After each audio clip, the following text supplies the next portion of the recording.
Buonasera a tutti, good evening and welcome to the Italian Radio Hour. Io sono Viviana and I would like to welcome back our regular listeners and also welcome any new listeners. Also be sure to like us on Instagram and Facebook at Italian Radio Hour and subscribe to our YouTube channel to catch up on any past video interviews. Vorrei dare il benvenuto ai nostri ascoltatori da tutto il mondo, grazie per essere con noi anche oggi mentre continuiamo il nostro viaggio per l'Italia e la cultura italiana. And today we're expanding our horizon. We are having our third Aussie guest at the Italian Radio Hour, the funniest of the funniest comedian, Joe Avati. Welcome to the program, Joe. How are you? Good, thanks. Who are the other two Australians? Nikki Taylor, she is a property consultant in Puglia, and the other lady, Lucy Calipari, she does a wonderful job. You know, again, putting that connection between Italy and the Italians in Australia. Joe, where are you in the world? I mean, you need a GPS to. I'm giving you a clue. I'm wearing a blue and a white shirt. Oh, are you eating some spinacopita? Yeah.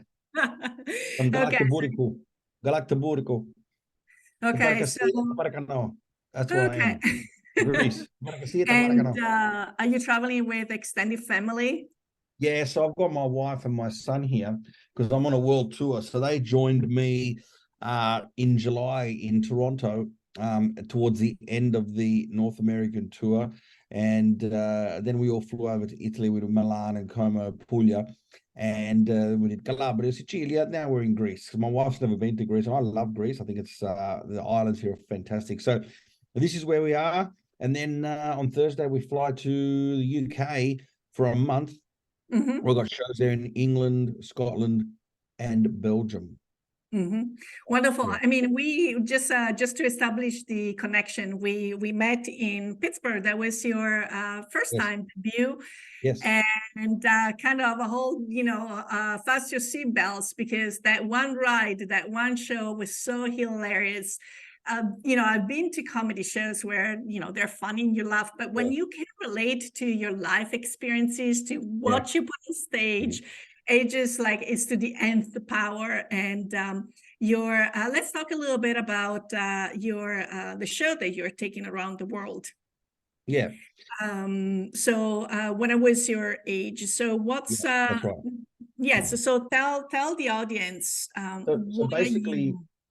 Yeah, so basically, I mean, I became famous for talking about about the experiences of being the son of Italian immigrants. And that experience translates to all immigrants all over the world, Italians, even, not Italian, even Greeks and Lebanese and Croatians and Indians. And so basically, if you've had parents or grandparents who grew up in another country, then moved to an English-speaking country, I talk about their life. So that's what I do. So this, I've been doing that for 25 years now, more actually 27, but mainly in the last 25 years. And then, and so I've been developing all these shows. So this latest show, I talk about how I'm now a father and the differences between the way my son has been brought up versus the way I was brought up.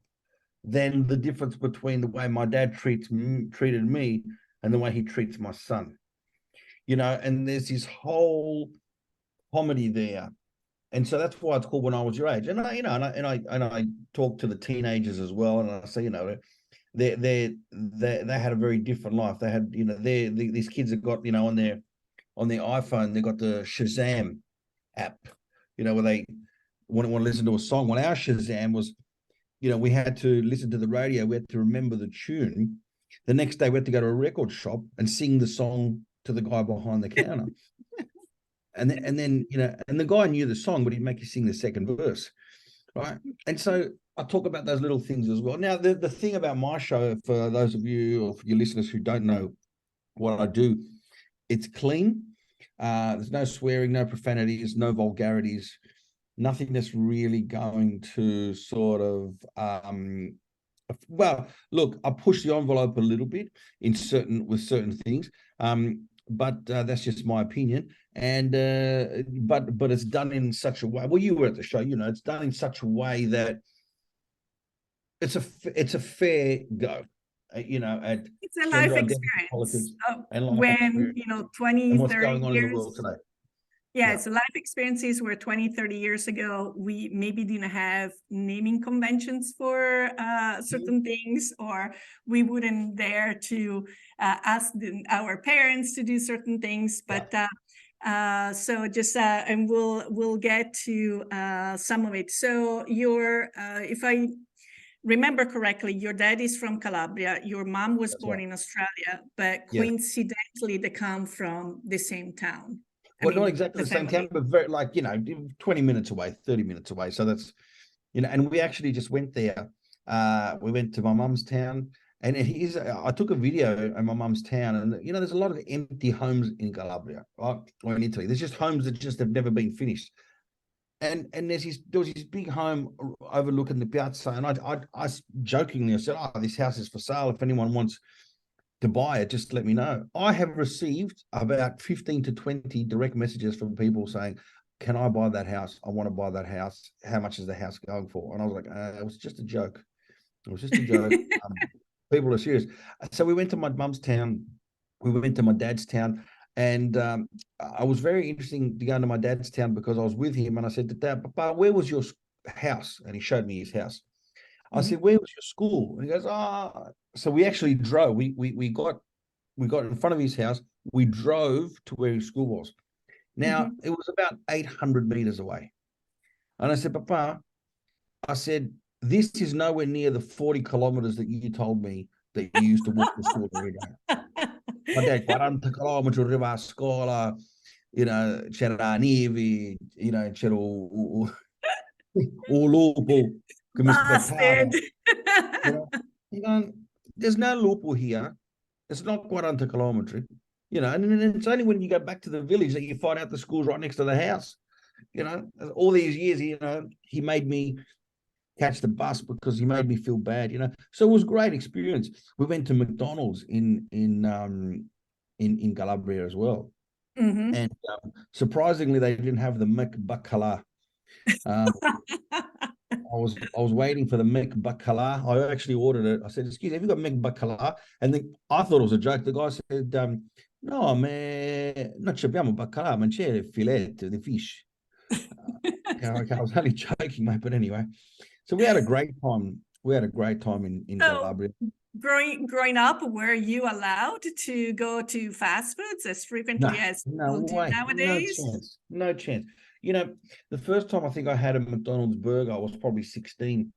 I remember my dad, the way he had it the first time, he would open up you get the burger and he'd go, "Ma che sta porcheria?" All the Il mayonnaise, zucchino, il sta crema, cetrioli. sta crema. And so, but the funny thing is, my son loves McDonald's, right? All the kids, when they see the golden arches. So we live in Melbourne, and my mum and dad live in Sydney. So they picked us up from the airport. My wife, my son, myself, we're driving, and there's a McDonald's at the end of the street where my dad lives. And my son Antonio saw the golden arches, and he got excited. As we pulled away, when he realized we weren't going in, he started crying. And my dad goes, "What's wrong? What's the matter?" I said, "Don't worry about it, Dad. He's just upset because we're not going to McDonald's." My dad turns around and he goes, "No worry, go porto you. I'll take you. No, no, take you to McDonald's." I go, "What? What do you mean, no, no, take you to McDonald's? If I ask for McDonald's, because I remember asking for a Big Mac, and he goes, 'No Bigger Mac. I'll give you no biggest Mac, no Bigger Mac,' right?" And that's the way we grew up. But now my son wants to go to McDonald's, and my dad's the first guy lining up to take him.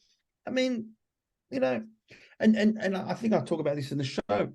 I blame the grandparents of today why these kids are spoiled, because they give our children things that they never gave us. Little things like love and affection. Yeah, Amazing. waiting for 40 years for that, you did a great job, or I love you. No, I love you. My dad still has never said "I love you." The other day he said to my son 3 times, "I love you, I love you, I love you." And he's 2.5. I'm 49. Never got "I love you." He said once, he said he was proud of you, but I had to get married. It was a life. So obviously, I mean, this is my assumption that as a writer of your material, you're a super observant Yeah. individual, Mm. and to the Probably point too observant, probably.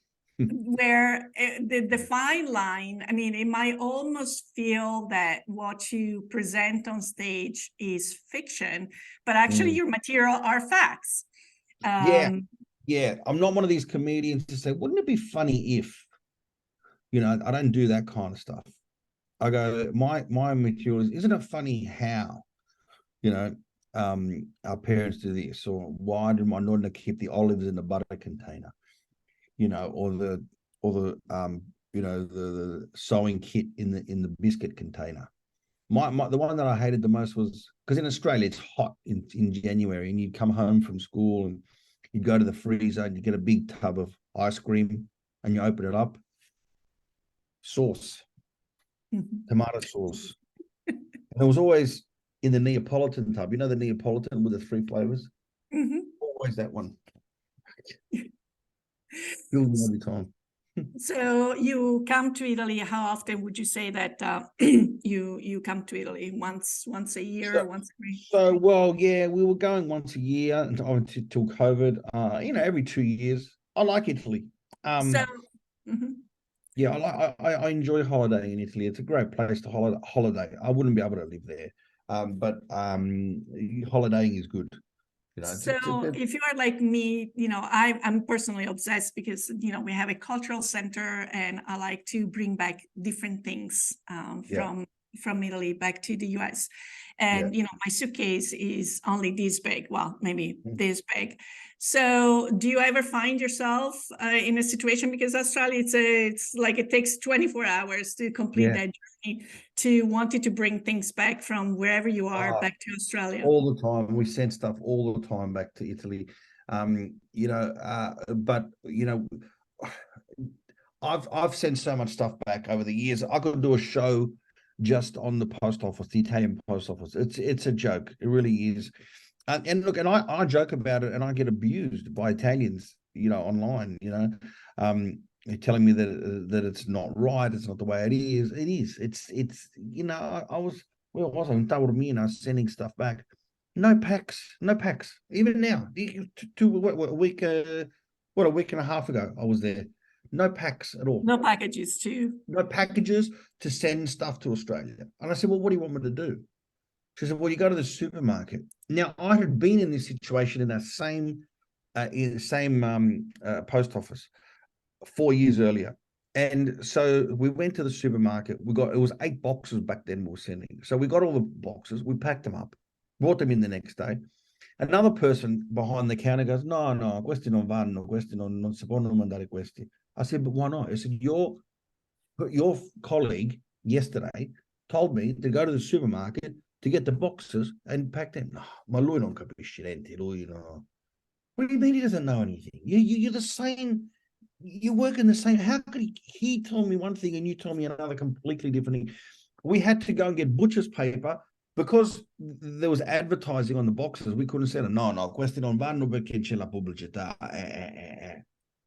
And then the forms, you have to fill out 3 forms for every box. Then on the box, you've got to write, the destination and who it's from. The other day I sent, we were in coma, 1 hour to send a box, 1 hour. That's ridiculous. I don't know, anyway, so I make fun of those kind of things too. And Italians give me a lot of grief about that. Well, One it's, guy it's wanted to kind of, hang me off on the cross outside. See, se ti vedo in Roma, he's going to hang me on a cross outside the Vatican. I said, man, all I said was your post office was shit. Calm down. That's all I said. I still love Italy. We love coming. We're proud of being Italian. We're proud of our heritage. We love the food. We love the beaches. We love the history. It's just that your post office is rubbish. What do you want me to say? Big deal. you speak Italian fluently, and sometimes by having just one parent who is fluent in the language. I don't know if your mom was fluent as well. Was it just your dad addressed you in Italian or dialect all the time, or did you make an effort to It work on depends. your No, Italian? well, I learned the dialect before I learned English in Australia. I didn't learn English until I went to school because you see, I was born in 1974 and all of my dad's family arrived 1973, and I was born 10 months later. And they all came for my mum and dad's wedding, and then they stayed in Australia. And and they all stayed. There was 20 of them. So I grew up in the arms of, all these Italians who just arrived from Calabria who didn't speak English. They were themselves were learning English. So there was no English spoken in the house. It was Calabrese. So I'm very fluent in Calabrese, perfect in Calabrese, perfectly fluent in Calabrese. And so obviously I still hold it today. My mum, even though she was born in Australia, she speaks fluent Calabrese as well because her parents, my nonni, were born in Australia, in Italy as well. So yeah, but my Italian is a bit better, the proper Italian, But when I go to Italy and I start speaking, they know straight away that I'm not from there. But that's what it makes your show even stronger, because you might have the punchline or something in dialect, and even though I'm from Rome, but there is an understanding about what's going on. It just makes it you're taking it home with by using that. So it was again, it was just amazing. My husband, who's not Italian but speaks Italian, and he has been coming to Italy with me for the last 12 years. And I've seen some of my dad's behaviors. He could relate as well because it's kind of became his dad as well. And so when I like driving in Italy. I love driving in Italy. And the first time I came, it made me understand why my dad and my nonno drive the way they did, but in Australia. That's just the way they are. There's just no indication. One wheel to in this lane, Naples, one wheel and in that that's lane. driving school by itself. I love, that's my favorite place to drive in the world is Naples, because that's the way I drive in Australia. Just keep on going. Forget about what the Just keep lights it. might be. Yeah, Just keep on going. exactly right. So then I was going to ask you about some of the differences, some of the things that you feel you got deprived, and now you see the new generation enjoying. One of the jokes that I might remember was the one about either the sleepovers or asking a parent to get a gap year. I mean, there's is a gap year, is that a big thing in America? Not as much. It's like taking a year off to figure out what you want to do with life. It might happen also here in Italy because obviously going to college is a big decision. Yeah, and no, when in you Italy they have several gap years put together. Nobody seems to work in Calabria. No one seems to do anything. that might be working when you're not here. Yeah. Yeah. They don't have a gap year, they have a gap life in Calabria. Yeah, look, we weren't allowed to have sleepovers. And you know what? I probably wouldn't have let my son have a sleepover either now. And it's not, it's just, you just don't know. Sometimes it's not the parents, the parents, but who else is in the house? So yeah, but the kids have, things today that we just didn't have. And they're lucky, there's no way I would have been able to have an earring. No way. If I said to my dad, I want an earring, he would smack me in the head and then say, now your earring for a long time. There you go. That's the kind of thing, that we had. We had, toys. These kids have got all these toys. My dad's definition of a toy was a shovel. Here, go and dig. There's no, we didn't, it's just the way it was. And I just see, even with my son, he gets whatever he wants, whenever he wants. We never had that luxury. And like I said, I blame the nonni for it, because they just spoil these kids. They spoil them rotten. You know, do you have kids yourself? Have No, but I do have two spoiled cats. So, but I do have nephews, and I can see Yeah, then you go, yeah. my dad is not a spoiler, believe me. His idea of having fun with a 3-year-old is putting a National Geographic DVD about Yellowstone Park. So that's the type of dad that I grew up with.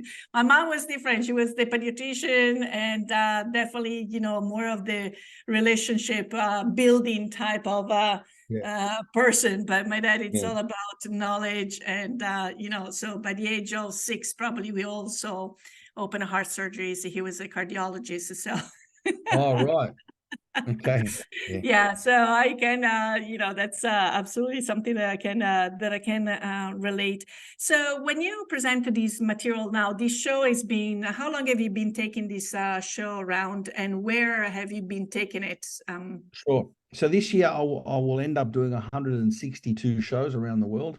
So we started off in Australia, then we went to New Zealand, then we did all of Canada, all of America, and now we do England, Scotland, Belgium, and then I head home and I do another 62 shows. I've got all of England to do, then Australia again. So I'll finish up on the 17th of December. The show will probably go into next year. So next year we'll come back to America again. We'll go back to Canada, and other parts of Australia, and probably South Africa, and maybe even Italy. Wow. I've got a lot of fans in Italy now. I was really interested. I had no idea. And then I'm walking around, and there's people stopping me in Italy going, "Hey, you're that guy that makes fun of Italians." So there are some people who hate me for what I do, because, Italians sono perimalosi, I think the word is, perimalosi or something like that. They're Oversensitive. Yes. very sensitive people. Like, it's a joke, mate. It's a joke. They're very, very sensitive. But at the same time, there's some that, I don't even have to comment on the comments, because people who live in Italy go, no, this is the truth. This is the way it is. Yes, the post office is shit. They will write themselves, and I don't have to write anything. So in Milan, Rome, and probably Calabria, I would say is where I'll be doing shows in Italy. I'm sure it will be relatable there as well, because that's, again, where the material, so to speak, comes from. So it's kind of seen up on stage. And I hope that Pittsburgh at some point is going to be back in your calendar. We'll gotta work a little hard on the, to make that happen again. And but I was wondering, because this material, even though has a strong Italian component to it, but I think, your jokes are universal in a way that people from other countries might have had a similar experience. Don't you? Absolutely. Especially in Australia, I see it a lot. We get a large variety of people coming to the show. It's a lot of Anglo-Saxon people relate to the show as well. So it's not just for Italians. I mean, the majority of people who come are Italians, because that's what I was known for, and that's who my fan base was. But when people come, they go, "Hang on a minute, anybody can come to this show." And how I really know that is because a lot of the ushers in a lot of the theaters that I go are not Italians, and they will come up at the end of the show and go, "Mate, that was really funny. I really enjoyed that show." And they see a lot of, and they're a good critic, because they're a good judge, because they themselves, being ushers, are in a theater most weekends, and they see a lot of shows coming through. So they're a good litmus test to make sure that you're on the right path. And also because it's a show you can bring 3 or even 4 generations. No, let's say 3. So usually some of the shows might be just for one type of audience versus another. And here you engage, especially if you know that in the audience there is a son or a daughter, and then a parent, and then a grandparent, and they all become. Exactly right. So one, I know that you are busy. The reservations are waiting for you. One last thing that you want to share with our audience about yourself or the show, anything? Yeah, well, everyone, if anyone who wants to know what I do more, they can always just go to Instagram, Facebook, TikTok. They can go there. There's a website. Yeah, look, I'm looking forward to coming back to North America. Pittsburgh was probably the smallest show, but a very impactful show. It was a big response. But we've been trying to do it for a long time, so I was glad that we could even just do Pittsburgh. It was fantastic, and I know there's a big Italian population there, and I know that when I come back to Pittsburgh, there's going to be more people because the people that were there were going to spread the word, and there was also a lot of people away too at that time of the year. So looking forward to coming back. And I really appreciate you having me on. And I'm glad that you got a chance to see the show because now you can talk about it and you know what you're talking about, when Absolutely. And then I'll be wearing my apron during the cooking Oh, class. that's right.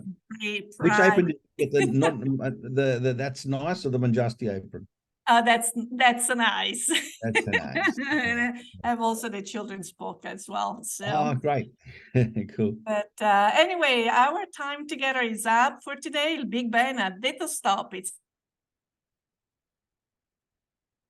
time for us to say arrivederci and alla prossima. And we want to thank you for tuning in into the program. If you have any questions or comments, or if you have any topics you would like us to address, please contact us at theitalianradiohour@gmail.com. We would love to hear from you. And remember, if you or any of your family friends have missed a prior episode or would like to listen to this episode again, please visit our website at www.istitutomondoitaliano.org and click on the Italian Radio Hour tab. You can also subscribe to the Italian Radio Hour on YouTube or where you catch your favorite podcasts.